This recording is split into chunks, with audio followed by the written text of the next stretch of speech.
So there's this trend called, I forget what it's called, but I'll find a video in 1 sec. Wait a sec.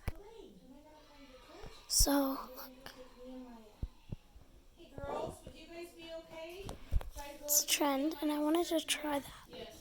Because I am a child, and I have monsters living in my bedroom.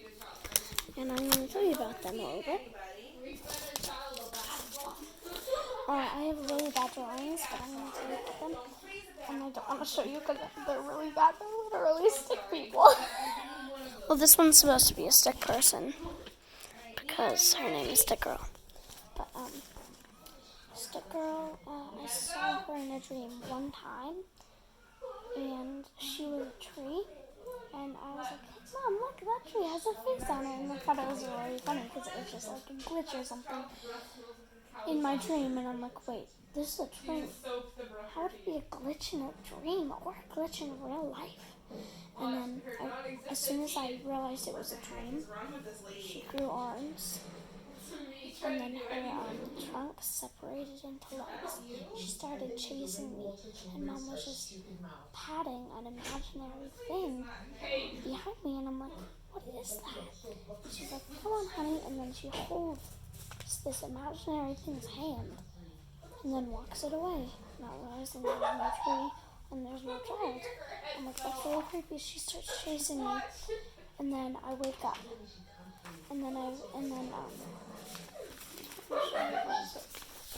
this is what my bedroom looks like. I sleep in a bunk bed. My sister does too. She sleeps there. That's my closet, and that's the door right there. And I open it up, and Stick Girl was right here. She has a really long neck, a really long legs and arms, and she just walked into my room and was staring at me. She walked over by my sister's bed, and then leaned over with a really long neck, and then just looked at me. She has no face, nothing. She just looked at me. And then I have Zoe. She protects me.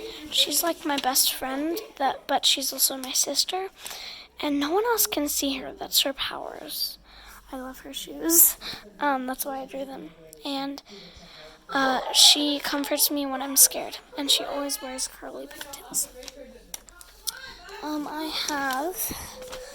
There's a grease stain there. I don't know where that came from. Girl in White.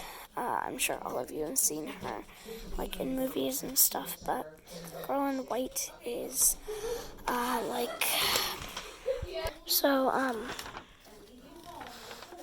Zoe lays in bed next to me and stuff like that. And I see her coming in, walking up here, kissing my sister, because she's her sister too. And then she comes up into my bed, and I'm like, hi, Zoe, and she's like, hi, and she lays down, and we go to sleep together. And then there's Girl in White. She's like the girl with black hair, like just looking down, and you can't even see her face. But she's like wearing a Chinese dress with really long arms. Well, she doesn't have really long arms, but the dress has really long arm sleeves, and she's really tall. And she comes in like that and just stands there. And then I stare at her and stare at her. It's like a staring contest. And then eventually I blink. I keep blinking, and then she like slowly disappears the more I blink, and all you can see is her head one time, and it was just floating. And then she got so annoyed that she started walking over here. She sat on my bed, and Zoe kicked her in the face, and she disappeared as soon as Zoe kicked her in the face. And then it's Girl in White, and then I have one more. Her name is Whisper. Well, or his, I don't know. But Whisper, I can only hear her or him when I'm outside, and they like say, don't go over there, or you'll never stay alive, or be careful, or like creepy stuff like that, or like advice. There's 2 different whispers, but you can't see her. You can't see her at all. She just whispers to us. I've never seen her inside once. Those are all my childhood monsters.